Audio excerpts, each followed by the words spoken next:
about you, but there are things in life that I hold on super tightly to.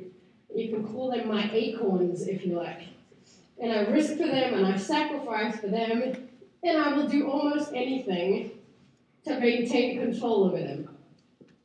And let me give you a quick story to illustrate this. A few weeks ago, my husband Nate was out of town, and I had both the girls with me. And for those of you who don't know me yet, I have two little girls. I have a 3-year-old whose name is Aza, and I have a 10-month-old whose name is Maya. And sometimes when my husband goes out of town, all hell breaks loose in my house, and this is certainly one of those times. And Maya was crying, she was in the lounge, and I was like, she's hungry, I gotta feed her, so I kind of was like, okay, I'm multitasking, okay, and then I hear the little sentence come from the bathroom, the sentence that every mother really dreads hearing any time, and I hear this little voice go, Mom, I need to go potty! And every self-respecting mother who hears that sentence knows there's only one way to respond to that. You run very quickly, and you start shouting reassuring sentences like, way to go, you can do this, you got it, high five, because you want that poop to land in the toilet. And so those are the only acceptable responses to, Mom, I need to go potty. But as every mom knows too, you don't always make it in time to salvage that situation. Invariably, the next sentence that comes after that, if you don't make it in time, is, Mama, poop my pants! So at this moment, when she shouts, Mom, I need to go potty, I put Maya down in the lounge. And I start running down the hall, shouting all the correct things. Way to go, sweetie, you got this, you can do it in the toilet, you got this, way to go, high five, blah, blah, blah, blah, blah. And before I make it into the bathroom, I hear, Mama, poop my pants! So I arrive on the scene, there is poop coming out of pants, and so I grab Ozzy, the 3-year-old, and I put her in the bathtub, which is what you do when you're in this situation. You put it in the bathtub, and I start hosing down the bathtub. I just start hosing. There's water going, and Ozzy is kind of a little freaked out, and the poop is running everywhere, and I'm like, okay, and all of that, hey, you're fine. I'm coming to feed you. Just hold on 1 second. Okay, Ozzy, let's just get this off. At this stage, I see that the poop is kind of swirling around, not so much going down the plug hole. And so I think, gosh, you know what I'll do is I'll just flush the toilet, because I feel like that would just move the pipes along and it would just be a good idea. So I'm holding with one hand, I flush the toilet, and I think, okay, this is all good. But instead of the poop falling down the hole, in fact, the poop now starts swelling up in the bath. Asa at this stage acts like she's never seen poop before, which is ironic, seeing as though it was all over her body, and is screaming, trying to get away from the poop that is now rising in the bath. I look over to the toilet, and I see not only is the poop rising in the bath, the poop is rising in the toilet as well. So now I have my crying in the lounge, the poop rising in the bath, the poop rising in the toilet. At this point, I think it is a good idea to get a plunger, because what else do you do after there's poop coming up? So I'm holding Asa, I got the plunger, I'm plunging the bath, I'm coming, sweetie, I'm coming, just hold on, stop screaming, I'm coming now, just hold on, plunge, and then I go to the toilet, plunge, and the bath, I'm plunging both. At this point, enter a golden retriever, whose name is Emmett, who comes into the bath and tries to eat the poop that is out. I have one hand on Asa, who is screaming, trying to escape from the poop. I have plunger on this hand, alternating between toilet. I'm kicking Emmett with the thing. Get up! Stop eating the poop! Get up! Maya, I'm coming, sweetie! And I'm doing both at the same time. The point of this story is sometimes we feel 100% out of control of our lives. This was certainly a moment for me. I wanted so badly to have control of the situation, and I totally did not have control. But the thing is, the crazy thing is, it's not just all of our lives that we somehow feel that we don't have control of. The thing is, sometimes it's just one little area. It doesn't have to be your whole life. Sometimes it's just one little area of your life that you go, I really, really want to have control over this area of my life. You can call that your acorn if you want to. It's the thing that you would risk for, you would die for, you would sacrifice for, you would put up with crazy things just to keep your tight little fists on this one area of your life that you go, I am not letting control of this go. And the funny thing about that is, even Christians do this. Christians do, sometimes they're the worst at it. They go, hey, I'm a Christian, and I gave control of my life away to Jesus. It sounds so pious and so great, except You kind of at the back of your mind going, you can have control of my whole life, but just this one's mine. I got this. You can have all this, but I got this one. You can't have the I got this one. Which is kind of funny to me because really what we're saying is to the creator of the universe, hey, you did a great job with people. Niagara Falls, fantastic. Earth, wonderful. Oceans, fabulous. But I just don't trust you with this one little thing. So you go ahead and take care of all those other things. I'm don't worry. I just got this one little area. I don't really think that you're going to be able to control this, so I'd rather have this one for myself. And in fact, there was a guy who came to Jesus and did this exact same thing. And I'm going to put it up on here so that you can read this along with me, because it's I'm reading it out the message, so it's going to sound a little bit different. But here's how it goes. They're talking about Jesus, and when they say he, they're talking about Jesus. So as Jesus went out into the street, a man came running up, greeted him with great reverence, and asked, "Good teacher, what must I do to get eternal life?" Well, first of all, he's doing all the right things, right? He's running, so he's obviously eager to meet Jesus. He does it right. He does it with total reverence, so he knows who Jesus is. He's giving props where props are due. He's reverent. He's doing all the right things. And then he's asking this, stellar question. Good teacher. He addresses him in the right way. He says, "What must I do to get eternal life?" It's a legit question, right? And Jesus says this. You know the commandments: don't murder, don't commit adultery, don't steal, don't lie, don't cheat, honor your father and mother. I think at this point, this guy's run up is kind of stoked. I think he's thinking, I got those. I mean, I don't do those stuff. I'm totally good. I think he's prepping up for this, like Jesus to go, "Man, you're amazing." And so I think he gets a little stoked, and he said, "Teacher," I love what he said, "Teacher, I have from my youth kept them all." That's a stupid thing to say, I think. I mean, first of all, not the arrogance, right? Not just, "I don't do that." He says, "From my youth, I have never done any of these things." Well, first of all, I think he's a liar, right? Because one of them was don't lie. Do you know anybody who's never lied from when they were young? I don't know one single person who's never lied. Do you know one person who's never cheated? I don't know one person who's never cheated in some way, shape, or form. So I think he's kind of a little arrogant at this point. He's saying, yeah, from my youth, I've never done any of those things wrong. Okay, so here comes the hardcore part. Look at this. This scares the crap out. This would scare the crap out of me. Jesus looked him hard in the eye. Okay. Anybody comfortable with Jesus, the man, the God, the perfect guy, looking you hard in the eye, after he said that, and then this is the crazy part, and loved him. Jesus looked him hard in the eye, knowing all his arrogance, knowing he's like this young guy who thinks he's got all his crap together, and he loved him. And he says, "There's one thing left." And the guy's like, "Okay, I got this." And he says, "Go sell whatever you own and give it to the poor, and come and follow me." Ooh, ouchie. Because then it says, the man's face clouded over, and he walked off with a heavy heart. Listen to this. He was holding on tight to a lot of things and not about to let go. Read it again. He was holding on tight to a lot of things, and he was not about to let go. Acorn, yeah? He's got his fists around some area of his life, and he's going, hey, you're awesome, but I'm not letting this go. I've heard a lot of people talk about this passage, and a lot of people think this passage is about money, about wealth, about how it's not okay to be rich. If you want to be a Christian, Jesus is saying, you're going to sell everything, and you're going to give up all your wealth. I don't think it's about wealth at all. I think Jesus looks this guy hard in the eye, loves him, and goes, "I know your acorn. How about you? I know your thing." He looks at him and he goes, "Your thing is money. So I'm going to call you out on the one thing that I know you've got a really tight hold on." Ooh, ouch, right? It makes me think, okay, well, what is my acorn? What's the thing that I'm holding on so tightly to that I'd be like, no. You can take a bunch of things, but I got that one. And when I think about it, I think about myself in college, and actually I know what it was. For me in college, I know what it was. For me in college, it was guys.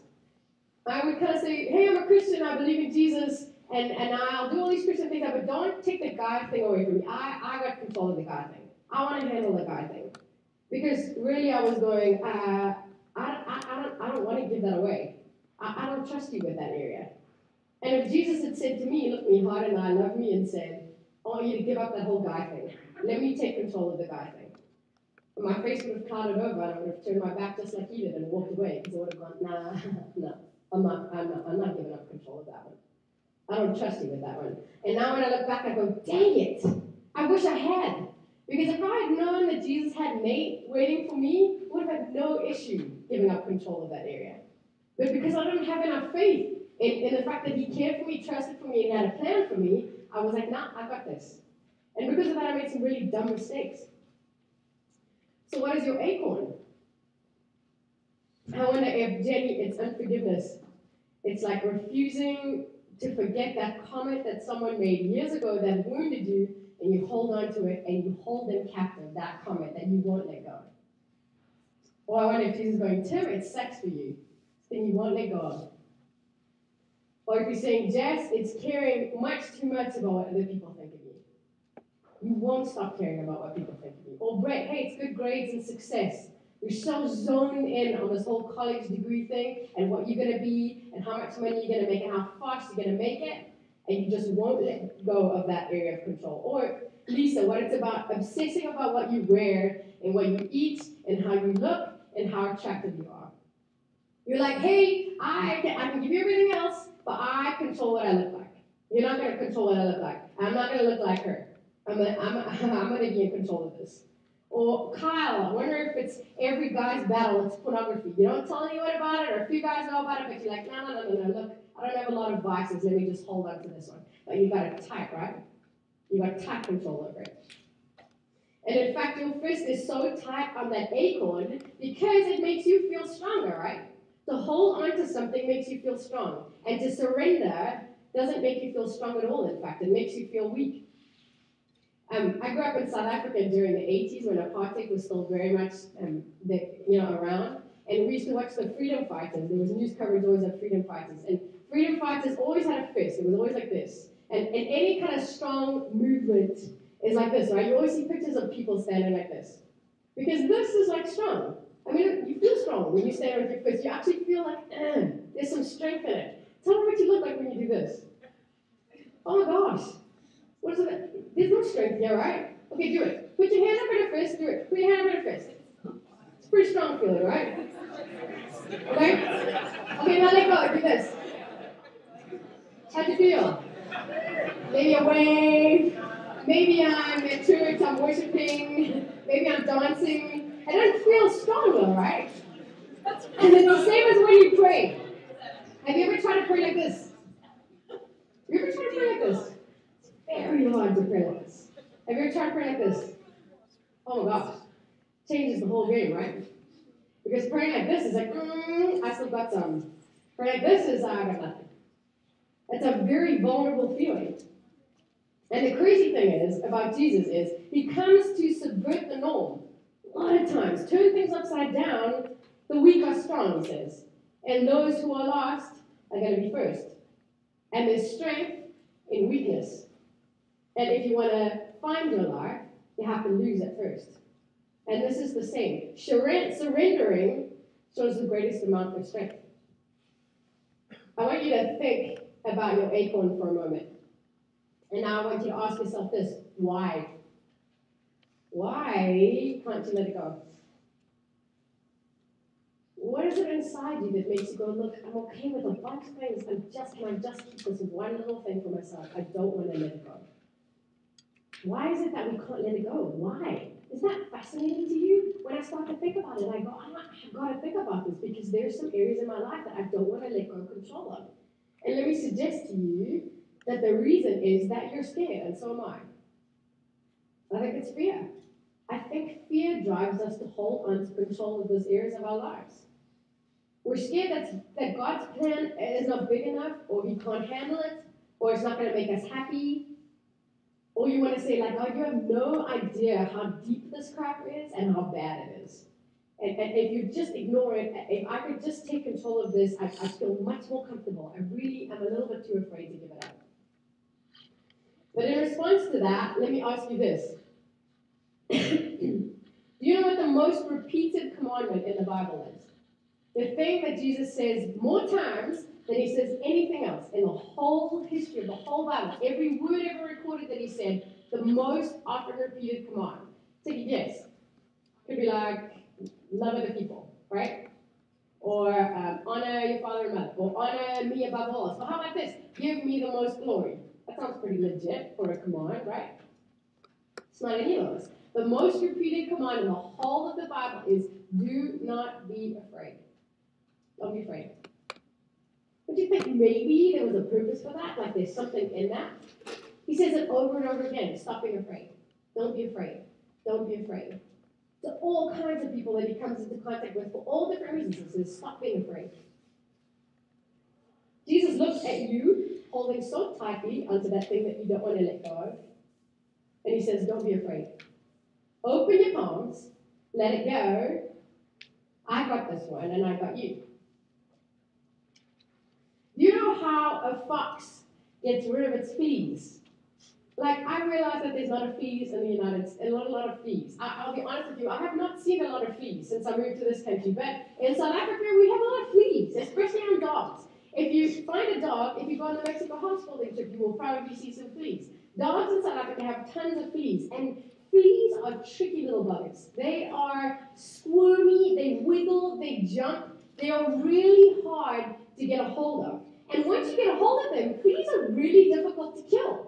And you can get one in your fingers, and they're like cockroaches. You can squish them, and they don't die. It's like their little bodies just like bounce back. So you get them, you have to break its head off or something. I can't remember what you do, but it's something gross. And you can't get rid of them, and they're super, super nasty. And once they start to find a host, like a dog, they multiply, and they get comfortable, and they set up shop. And it's almost impossible to get rid of them. So when foxes have fleas, this is the way that foxes get rid of fleas. This is one of the most fascinating things I've learned in the last 5 years. So a fox will rub against a bush, like a cotton bush or something that where the stuff comes off. And in the UK, they'll rub against the cotton bush until they make like a hairball or like a cotton ball at the end of the hedge. And then put the cotton ball in their mouth, and they walk towards a stream or a pond or a piece of water, usually water that's running. And slowly but surely, the fox will walk into the water. Now, as the fox steps into the water, the fleas that hit the water run up the fox, right, to get away from the water. And so the fox keeps going slowly, slowly, slowly. The fox goes deeper and deeper into the water, all the time holding the cotton ball in its mouth.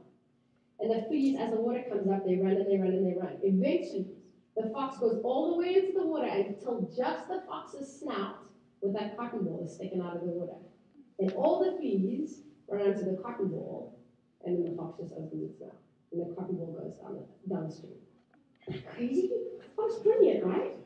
All the fleas go all the way up, gather on the cotton ball. What does the fox do? Like this. It opens his mouth. And the fleas disappear. Gosh, isn't that what you want, though? Don't you want it to be like that? Because I want it to be like that. I want it to be a process of walking into the water and then just opening your mouth and letting stuff go. Kind of like going from this to just going like this. It's a beautiful thing, this idea. Think about it on an ethereal kind of level. You get to choose to do that with this acorn and this area of control that you're holding on to. You get to choose to get close to Jesus and immerse yourself in this relationship with him slowly. You wade into the water where you have less control and the water has more control. And slowly but surely, you walk into this relationship with Jesus. You start to talk to him. You ask other people about him. You start to read about him. You start to hear about him. You start to trust him. And as you do, your fleas start to run away. And you get to a point where all that you've got left that you're holding on to is your acorn, your crap. And then you choose to open your mouth and let it go and let it float away. So the crazy thing is you don't have to hold on to your fleas. And the best news is you don't even have to try and find them and kill them. As you wade into the water and start to learn how to trust this Jesus and get into a relationship with him, your fleas run away. All you have to do is choose to get wet and to step into the water and bravely keep on stepping in. And the fleas run away by themselves. Did you notice that at the end there, the world was ending? Like Scrap was about to be annihilated and his life was about to be squashed out and snuffed out, and he was still focused on his acorn. Because that's the truth, right? Some of these things are so deeply entrenched in us, and some of them we're holding on so tight that we don't even care if we hurt ourselves in the process. Dude, that's no way to live, man. I don't want to live like that. And I'm sure you don't either. So here is my challenge in conclusion for you and for me. There's three things. One, acknowledge that you have an acorn. If you didn't think about it when I was telling you, I'm praying that you go home and that while you go to sleep tonight, it's going to come to you. Because we all have one. We all have at least one. Identify what it is that you just don't want to let control of. Let go of control of. Second, identify and admit the fact that the reason you don't want to is because you're afraid, because you're scared. And then the third thing, look at Jesus and begin to take those steps into the water because he wants you to be free and he wants you to be free.